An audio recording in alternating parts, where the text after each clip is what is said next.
Sebelum menonton, jangan lupa like, subscribe, dan tekan tombol lonceng. Selamat menyaksikan. Presiden Joko Widodo mendorong Organisasi Kerjasama Islam atau OKI untuk bersatu dan berada di garda terdepan dalam penyelesaian krisis di Gaza, Palestina.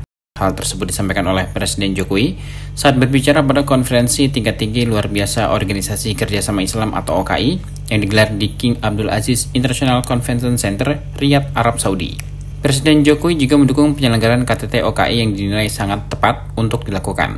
Presiden menegaskan bahwa OKI harus mampu menghasilkan hal konkret agar kekejaman Israel di Gaza dapat segera dihentikan. Untuk itu, Presiden Jokowi menyampaikan 4 saran konkret saat berbicara di hadapan para pemimpin negara Islam. Pertama, Presiden Jokowi mendesak agar gencatan senjata segera dilakukan.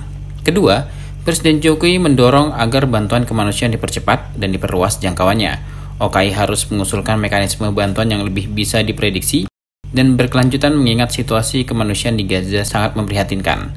Ketiga, Presiden Jokowi menyerukan agar OKI menggunakan semua lini untuk menuntut pertanggungjawaban Israel terhadap kekejaman kemanusiaan yang telah dilakukan. Misalnya mendesak diberikannya akses pada Independent International Commission of Inquiry on the Occupied Palestinian Territory yang dibentuk Dewan HAM PBB untuk melaksanakan mandatnya.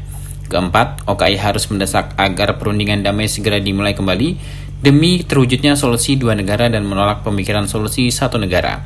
Menurutnya, solusi 1 negara hanya akan membuat Palestina dikorbankan. Indonesia mendukung penyelenggaraan KTT OKI dan tepat sekali ini dilakukan, dan OKI harus mampu menghasilkan hal-hal yang konkret agar kekejaman Israel di Gaza dapat segera dihentikan.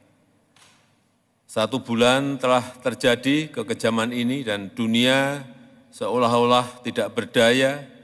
Lebih dari 7,9 miliar penduduk dunia dan lebih dari 190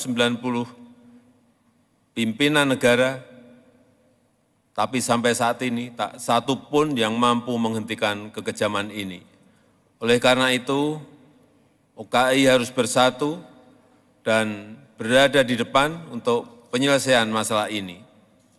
Saya ingin menyampaikan beberapa hal yang konkret. Yang pertama, gencatan senjata harus dapat segera dilakukan.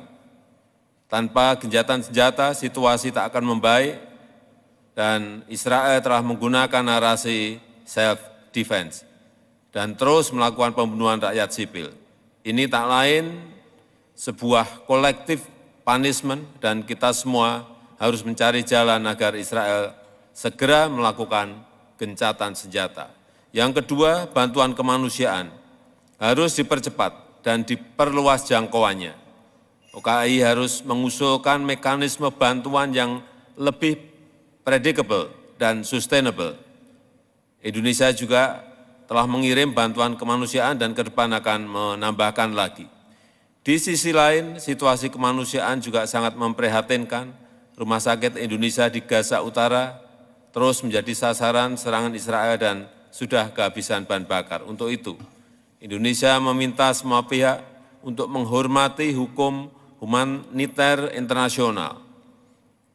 Yang ketiga, OKI harus menggunakan semua lini untuk menuntut pertanggungjawaban Israel terhadap kekejaman kemanusiaan yang telah dilakukan. Misalnya, mendesak diberikannya akses pada Independent International Commission of Inquiry of the Occupied Palestinian Territory yang dibentuk Dewan HAM PBB untuk melaksanakan mandatnya. Dan terus mendukung proses advisory opinion di Mahkamah Internasional.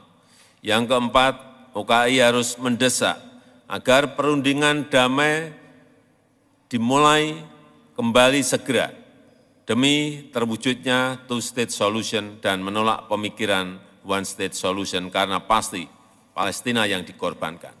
Dan jika memang mekanisme kuartet sudah tidak dapat diandalkan, maka OKI harus mendorong proses negosiasi damai dengan format baru dan Indonesia siap berkontribusi dalam negosiasi damai tersebut.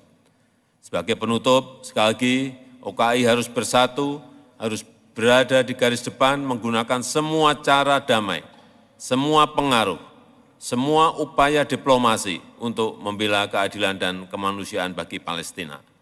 Dan setelah dari Riyadh, saya juga sudah terjadwal hari Senin bertemu dengan Presiden Joe Biden untuk melakukan kunjungan bilateral ke Amerika Serikat. Dengan izin para pemimpin, saya akan menyampaikan hasil keputusan OKI hari ini kepada Presiden Biden. Di penutup pernyataannya, Presiden Jokowi meminta dukungan dari para pemimpin OKI untuk menyampaikan hasil dari KTT luar biasa OKI kepada Presiden Amerika Serikat Joe Biden. Tim Eljon Media melaporkan.